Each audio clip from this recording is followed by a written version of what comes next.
La primera vegada que vaig anar a Santa Cecília va passar el mateix que em passa sempre al Trastevere, que em perdo. No és tan difícil, però potser com a conseqüència d'aquell primer cop em perdo enmig d'uns carrerons que em semblen tots iguals. Miro de localitzar el Tíber per tenir un punt de referència, però tant és.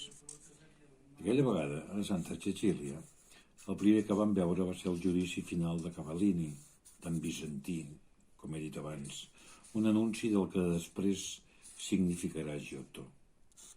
Mig escrostonat però encara intens, i més si el tens a tocar, sense que ningú no interfereixi en la contemplació.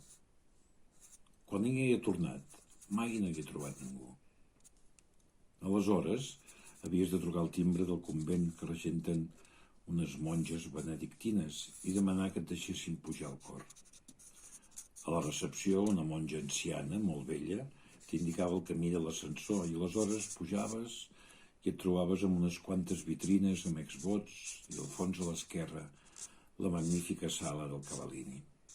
Ara el procés és el mateix, amb tot de càmeres que et vigilen perquè no facis fotos, però ja no t'atenen les monges sinó una família amb tot de nens jugant a la recepció.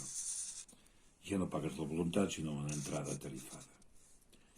Des d'allà dalt, no em puc estar cada cop que hi torno de fer una fotografia mig d'estranquis de l'estàtua de Maderno, Santa Cecília, a través de les reixes de fusta.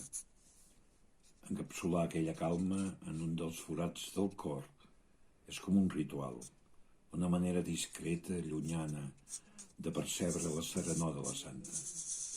Després surts al jardí del davant de Santa Cecília, una piscina amb poca aigua presidida per una urna colossal i entres a l'església. Veus els mosaics de l'absis, on hi ha una Cecília hieràtica i endomassada, però quan t'acostes a la dona de marbre, tota la resta desapareix. Té un atractiu d'arrel profunda, una dolcesa rara, un magnetisme punyent. En Jaume Nadal, l'amic que m'hi va portar aquella primera vegada, em va fer notar l'elegància serena, sense que hi hagi ni un sol gest de patiment.